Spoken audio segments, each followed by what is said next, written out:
You thought I'd never find out, but karma, it seems, has a particularly sharp sense of timing. It was a Tuesday night, which in retrospect should have been my first ominous sign. Nothing truly good ever unfolds on a Tuesday. I lay there on the vast expanse of our bed, listening as the shower in the in-suite began to hum once more. This was Zara's second shower of the day, an oddity, considering she was never one to obsess over being immaculately clean. She was typically a shower every other day, unless I have plans kind of woman. So, 2 aquatic cleansing rituals within hours raised a faint, almost imperceptible flag in my mind. The water still cascaded when my gaze drifted to her handbag, slumped on the chair beside her dresser. It looked as though it had violently burst open, its zipper splayed, contents strewn across the polished hardwood floor. Lip gloss, crumpled receipts, a tangle of hair ties, and what appeared to be half a travel-sized pharmacy section lay scattered. I am not, by nature, a man who delves into his wife's purse. That, in my book, is a cardinal sin of matrimony, right up there with leaving the toilet seat perpetually raised or neglecting an anniversary. Yet, the sheer disarray of it pricked at me. I decided, in a moment of misguided chivalry, to be the attentive husband and tidy it away before she emerged and, inevitably, stress-cleaned at midnight, a habit she adopted when her work grew particularly demanding. And so, there I was, playing the part of the good guy, meticulously gathering tampons and mints, idly questioning why women required 17 seemingly identical shades of lipstick. It was then that my hand brushed against something utterly foreign amidst the usual handbag detritus. It was small, cool, and undeniably smooth metal. Expensive, sleek, and sharp in its minimalist design. I retrieved it, holding it to the ambient glow of the bedside lamp. A silver tube, perhaps 4 inches in length, with an aesthetic so simple and elegant, it looked like something Apple would conceptualize if they ever ventured into the world of personal lubricants. Its body was adorned with precise Japanese script, black against the polished silver. It exuded an aura of expense, the kind of item one doesn't simply toss into their cart while grabbing milk at the local convenience store. My initial thought gravitated toward the medical. Perhaps she was grappling with some private health issue she was reluctant to disclose. Women's health can be a labyrinth, and Zara loathed discussing anything that made her uneasy. But then, a more sinister thought dawned. If it were medical, why the Japanese inscription? And why had she not confided in me? Curiosity, a potent serpent, coiled in my gut. I reached for my phone, launched the camera app, and scanned the unfamiliar characters. Google Translate, a harbinger of truth and despair, came to the rescue as I sat there, at 11:30 p.m., feeling the very foundation of my marriage begin to fracture. The screen illuminated with the translation, and I swear an Arctic chill spread through my veins. Premium men's personal lubricant, long-lasting formula. Men's lubricant, not women's, not couples, men's. And it wasn't pristine. The tube was roughly half empty, bearing that subtle, worn look indicative of regular handling. I turned it over in my trembling hands, my brain frantically attempting to catch up with the screaming premonition in my gut, a truth I vehemently wished to unhear. My wife had never once procured anything of this nature for us. We rarely used lubricant at all, and on the rare occasions we did, it was the generic drugstore brand in a utilitarian, unbranded bottle. This gleaming silver tube looked like it had cost more than our entire week's groceries, and it was patently not intended for us. My gaze remained fixed on the tube. Then, my eyes drifted to her tablet, abandoned on the desk. The screen was still alive, glowing faintly. She'd left it open after working on some presentations earlier in the evening. The home screen displayed all her meticulously organized app folders, each adorned with cutesy labels like fun stuff, work tools, and groceries. Wait, groceries? I had never once witnessed Zara utilize a grocery app. This was the same woman who would dispatch me to 3 separate stores simply to acquire the precise brand of artisanal pasta sauce. And now, a groceries folder on her tablet? That was akin to discovering your staunchly vegan friend maintained a clandestine stash of burgers in their freezer. A tremor ran through my hand as I tapped the folder. Within, there was only one unfamiliar app, some obscure chat platform, distinguished by a plain, unassuming icon. My thumb hovered, an eternity, or perhaps just 30 agonizing seconds. This was it. Either I was spiraling into madness, or my entire life was about to unravel. I opened it. The chat loaded, and right at the very top, a thread with someone named Blake. The profile picture was a mere silhouette, but the words, oh God, the words. Can't wait to see you Thursday. Got us the usual room at the Marriott. Bring that stuff I like, the silver one. Makes it so much better. Going to do things to you your husband never could. I scrolled upwards. My vision swam as weeks of messages flooded the screen. Hotel rooms described in salacious detail. Photos I instantly regretted seeing. Mentions of that same silver tube I now clutched, slick with sweat. The dates hit me like a sledgehammer. Every late night at the office, every girl's night out, every too tired tonight, honey, all of it, a meticulously woven tapestry of lies. The shower continued its rhythmic cascade. I could hear Zara humming a pop song, her voice light and carefree, as if she hadn't just set fire to the 15 years of our marriage with a half-empty tube of Japanese lubricant and a clandestine chat app nestled within a fake grocery folder. I looked at the tube, then at the incriminating messages, then back at the tube. My hands, surprisingly, ceased their shaking. They moved with a chilling steadiness now, almost calm. I walked to the kitchen, opened the junk drawer, and pulled out the tube of industrial-grade superglue I'd purchased last month for a stubborn house repair. If Zara wished to indulge in games with fancy foreign lubricants, then fine. I would orchestrate an experience she would never, ever forget. The shower finally ceased. I had just completed my little arts and crafts project in the kitchen when I heard the bathroom door creak open. The soft patter of bare feet across our hardwood floors sent my heart racing, but not with the romantic flutter it once harbored. This was the frantic thrum of a man about to witness his life implode in real time. Zara emerged from the bathroom as if stepping out of a shampoo commercial, swathed in that plush white towel I bought her for Christmas 2 years prior. Hey babe, she purred, her voice dripping with that saccharin, artificial sweetness women employ when concealing a substantial secret. You look tired. She padded into the kitchen, then returned with a tall glass of milk, extending it like a peace offering. Here, drink this, she said, perching on the edge of the bed. It'll help you sleep. Don't you have that early meeting tomorrow? And there it was, the early meeting, the one I had idly mentioned over dinner, the one she had meticulously tucked away in her deceitful little brain as the perfect alibi for another clandestine night out. Because nothing screams devoted spouse quite like drugging your partner into a stupor so you can slip away for dalliances with another man. I took the glass, observing her face in the dim light. She appeared so solicitous, so genuinely concerned about my rest. Thanks, honey, I said, taking a small, performative sip. I feigned drinking half, then placed it carefully on the nightstand with a convincing smile. You're the best. I love you. The words felt like molten lead in my mouth, yet her face illuminated as if bathed in genuine affection. That was the most excruciating part. Not merely that she was cheating, but that she could gaze into my eyes with such warmth, all while meticulously planning to rendezvous with a man named Blake in some hotel. The subsequent hour stretched into the longest 60 minutes of my entire existence. I lay there, listening to her breathing, waiting for it to settle into that deep, even rhythm that signified she believed me to be utterly unconscious. Every few minutes, I'd punctuate the silence with a soft snore or subtly shift my position, selling the heavily sedated husband performance with practiced ease. She was good, I'll concede that. She waited a full hour before making her move, likely ensuring that whatever she'd slipped into my milk had ample time to take full effect. I felt the mattress subtly shift as she carefully extricated herself from the bed, moving with the preternatural stealth of someone who had choreographed this particular dance countless times before. At precisely 12:45 a.m., I heard the soft click of our front door opening, followed by the faint, muffled whispers of voices in the hallway just outside our apartment. My heart hammered with such ferocity, I was certain the neighbors could discern its frantic rhythm through the walls. I granted her exactly 20 seconds, sufficient time for her to believe she was in the clear, but not enough for them to vanish entirely.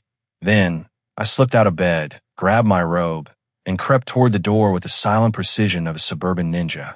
The hallway was dimly lit, but I could make out their forms at the far end, near the elevator bank. Zara was pressed against the wall, and some tall figure had his hands cupping either side of her face, kissing her with an almost desperate fervor, as if she were the last woman left on earth. Even from this distance, I could discern that he was everything I was not. Tall, undeniably muscular, likely a decade younger than myself. So this was Blake. This was the man my wife deemed worthy of jettisoning 15 years of marriage for. They were ascending to the 4th floor. I shadowed them, pressing myself against the door of apartment 4C, directly above our spare bedroom. How's that for cosmic irony? The man my wife was cheating with resided directly above us. I could faintly discern voices through the cheap door. "I can't believe you live right above him," Zara was saying, a tremor of excitement in her voice. "Makes it more fun, doesn't it?" "God, yes," Blake replied, his voice husky. "Did you bring what I asked for?" "Of course. I brought what you like. The good stuff. My specially modified tube of Japanese lubricant, now boasting an industrial adhesive capable of holding a space shuttle together." I had to bite my lip to stifle an outright laugh. For about 30 seconds, there was nothing but the kind of sounds one might expect from two people who believe they were on the precipice of the time of their lives. Then, everything shifted. "What the?" Blake's voice, sharp and laced with confusion. "Wait, something's wrong," Zara said, and I could hear the first faint note of panic begin to creep into her tone. "What did you do? What the hell did you put on me? I don't understand. It's the same stuff as always. The silver tube, the Japanese brand you like. Something's wrong with it. I can't. We can't. Oh God, we're stuck." And there it was. The precise moment I had been meticulously orchestrating. The sweet, discordant symphony of two unfaithful lovers realizing their night of illicit passion had devolved into a full-blown medical emergency. They tried everything. Water from the kitchen sink, soap from the bathroom, even what sounded like cooking oil. Nothing, absolutely nothing worked. "We need to call someone now," Blake said, his voice tight with a blend of pain and profound embarrassment. After approximately 40 agonizing minutes of increasingly desperate attempts to separate themselves, they finally conceded defeat. I heard Blake make the call. "Yes, we need an ambulance. It's hard to explain. We're kind of stuck together." I decided that was my cue to depart. Phase 1 was complete. The next morning, Zara shuffled through her front door around 10:30 a.m., looking as though she'd been put through a blender. Her hair was a wild disaster, her makeup completely gone, and she moved as if each step was an act of profound agony. Her dress from last night was a wrinkled, stained mess, bearing what looked suspiciously like hospital-grade antiseptic. "Morning, honey," I said, not bothering to look up from my tablet. "How was your night? You came in pretty late." She froze in the doorway, like a deer caught in blinding headlights. "There was an emergency at work, a client crisis. I had to stay late to handle it." "That sucks," I said, finally lifting my gaze, adopting my most concerned husband expression. "You look utterly exhausted. And are you walking funny? Did you hurt yourself?" "I fell at the office," she stammered, "down some stairs, twisted my back. I went to urgent care. They said it was just a strain. Gave me some medication for the pain." She was limping toward the bedroom when another, more insistent knock sounded at the door. Sure enough, there stood Blake, looking as if he'd gone 12 rounds with a heavyweight boxer specializing in groin shots. His jeans were unbuttoned at the top, hanging loosely around his waist as if he couldn't bear to have anything touching his skin down there. Hi," he managed, his voice strained. "Is Zara here? We need to talk about what happened last night." "Sure, come on in," I said, stepping aside with a perfectly friendly smile. Zara just got back from work. She had some kind of emergency that kept her out all night. They both spoke in thinly veiled code, attempting to discuss their medical predicament without uttering anything that might alert me to the truth. I suggested they both sit down, remarking on how they both looked to be in considerable pain. The look they exchanged was pure, unadulterated panic. Sitting down was, quite clearly, not on the agenda. That afternoon, I meticulously prepared for Phase 2. I spent the morning playing the role of the devoted husband, while Zara milked her work injury for all it was worth. Around 4 p.m., she complained about her sensitive stomach, claiming she needed something light to eat. A perfect opportunity. I prepared what I like to call a symphony of spice. Lamb skewers marinated in a blend that would have made a jalapeno pepper file a restraining order. Ghost pepper powder, Carolina Reaper flakes, habanero sauce, and enough cayenne to strip paint. Then, garlic prawns swimming in enough garlic to ward off every vampire in a 5-state radius. But the piece de resistance was the chili crab from that notorious Singaporean restaurant downtown. The one that makes you sign a waiver before they'll even serve you their spiciest dishes. This wasn't merely food. This was a weaponized dining experience, designed to torture someone with compromised internal geography. She took her first bite of the lamb, and for a split second, her expression was one of pure, innocent appreciation. Then the heat hit, but it was the chili crab that truly sealed the deal. She took one bite, and I watched her entire body tense, as if she'd been struck with a cattle prod. Her face cycled from a vivid red, then to an alarming white, before settling on an interesting shade of green the first had never before witnessed on a human being. Maybe I should lie down, she managed weakly. I think the medication is interacting with the food. But I wasn't finished yet. Hidden in our medicine cabinet was a tube of recovery ointment she'd undoubtedly need for the next few days. I'd emptied its contents and refilled the tube with capsaicin cream, the very substance used to treat arthritis pain, the same active ingredient that renders pepper spray so remarkably effective. It looked identical to the original ointment, but when applied to tender, recently damaged areas, it would transform her recovery process into an entirely new level of hell. The next morning, at precisely 6 a.m., came the scream. Not just any scream. This was the kind of primal, gut-wrenching shriek that erupts from someone who has just discovered their recovery ointment has been replaced with liquid fire. "Something's wrong with the medicine," she gasped, her words punctuated by what sounded like hyperventilating. "It's burning. Oh God, it's burning." We rushed back to the hospital, the very same one she'd been wheeled out of less than 12 hours earlier. Dr. Martinez, who had overseen this separation procedure, looked like he was enduring the strangest week of his entire medical career. "This level of inflammation is severe," he stated, after a grim examination. "The tissue damage from yesterday's procedure, combined with what appears to be a chemical burn, has created a potentially serious situation. Given the extent of the damage and the heightened risk of infection, I'm recommending immediate surgical intervention. We need to remove the affected tissue before necrosis sets in." Necrosis. That chilling word meant tissue death, permanent damage, the kind of consequences that don't simply heal with the passage of time and good intentions. The surgery consumed 3 grueling hours, and when Dr. Martinez emerged, his expression was grave. We were able to remove all the damaged tissue, but the extent of the excision was more significant than we initially anticipated. There will be permanent functional changes. While she was in recovery, I'd spent the morning in my lawyer's office, meticulously finalizing documents, each clause painstakingly crafted to ensure that Zara walked away from our marriage with precisely what she deserved. Nothing. Well, almost nothing. She'd get to keep the medical bills. I walked into her hospital room, a stark manila folder clutched in my hand. "Divorce papers," I said, placing them on a rolling table with a soft thud. "Pretty straightforward stuff. You keep nothing. I get the house, the cars, the savings, the investments. Our son stays with me full-time. I don't understand. Why? Why now? I'm in the hospital. I just had surgery. See, I know about Blake," I stated, my voice calm, almost conversational. "I know about the affair. I know about the hotel rooms, the messages, the silver tube of Japanese lubricant that you've been using to enhance your extracurricular activities. I know you've been sedating me so you could sneak out. I know about the encrypted messaging app hidden in your groceries folder."